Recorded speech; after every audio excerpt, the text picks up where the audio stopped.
বসন্ত বাতাস বইলেও রঙের বার্তা এনে দিল। পাতা খসা থেকে কচি পাতার প্রস্ফুটন প্রকৃতির বুকে মানব মনে এনে দেয় এক অনির্বচনীয় আনন্দের লহর। পলাশ থেকে কৃষ্ণচূড়ার রং মনে করায় দোল উৎসবের আগমন।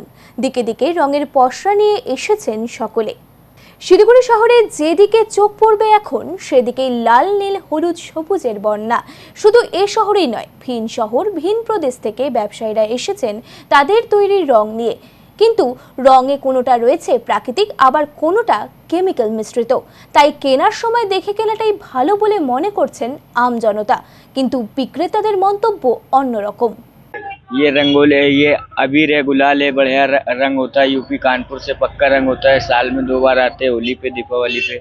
अच्छा कलर होता है, बढ़िया कलर होता है, पक्का कलर होता है। यूपी कानपुर से लाए हम लोग। ये पिचकारी वाला कलर होता है, ये कच्चा होता है, उससे अच्छा भी मिल जाएगा, पक्का भी मिल जाएगा। मनवा बोले सारा रारा, होली का मौसम है प्यारा। होली आती है सालों में एक बार। শিশুরা রং খেলতে সবচেয়ে বেশি ভালোবাসে, তাই তাদের ত্বক চুলকে যে কোনো রকমের সংক্রমণ থেকে বাঁচাতে অভিভাবকদের প্রথম পছন্দ প্রাকৃতিক রং বলে জানালেন এক ক্রেতা। হার্বালটাই অবশ্যই প্রেফার করব, কারণ ওটা স্কিনের ব্যাপার, বাচ্চারাও খেলবে, তো ন্যাচারালি এই কালারগুলোই বরাবর কেনা হয়ে থাকে, তাই এটাই কিনছি। হার্বালটাই প্রেফার করব।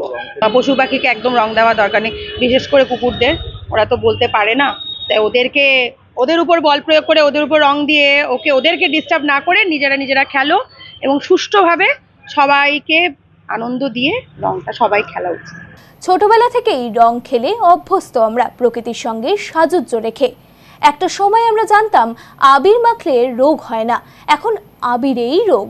তাই চিকিৎসকদের পরামর্শ অবশ্যই আমাদের মেনে চলা উচিত বলে জানালেন ডক্টর উৎপল দাস। এখন রং তো একটা ন্যাচারাল জিনিস, এটা আমরা যদি আবির খেলি এবং সাধারণ রং খেলি তাতে কিন্তু কোনো সাবধানতা নেবার দরকার হয় না। কিন্তু এর সাথে নানা রকম কেমিক্যাল মিশিয়ে আজকাল বাজারে প্রচুর কেমিক্যাল পাওয়া যায়, সেগুলো মিশিয়ে রঙের মধ্যে মিশিয়ে দেওয়া হয় এবং বিশেষ করে বাচ্চাদের যদি দেওয়া হয় তাহলে নানা রকম রোগ হতে পারে। তাছাড়া এখন ওয়েদারটাও চেঞ্জ হচ্ছে, একটু ঠান্ডা একটু গরম, এই সময় যদি রং বসে যায় সেগুলো ধুতে গেলে আরও বেশি সর্দি কাশি হওয়ার সম্ভাবনা থাকে। তাছাড়া মাথার মধ্যে যদি রং লেগে যায় সেগুলো প্রচণ্ডভাবে ক্ষতিকারক হয়ে দাঁড়ায়। সুতরাং সবাইকে এটা সাবধানতা অবলম্বন করতে হবে, বিশেষ করে শিশুদের সাবধানে রাখতে হবে। অনেক সময় রঙের হয় কি, এইসব কেমিক্যাল ইউজ করার সময় চর্মের উপরে সেগুলো একটা প্রভাব ফেলে এবং প্রথমত চুলকানি হতে পারে, তাতে জ্বালা করে এবং ভীষণ রকমের ইরিটেশন হয় এবং তার ফলে নানা রকম চর্মরোগ দেখা যেতে পারে। ভবিষ্যতে ওই ঘষতে সেখান থেকে এক্সিমেটার, ডার্মাটাইটিস কিংবা এখন তো খুব ফাঙ্গাল ইনফেকশন হচ্ছে, এইগুলো কিন্তু তখন বেড়ে যায়। খুব সাবধানতা অবলম্বন করতে হবে।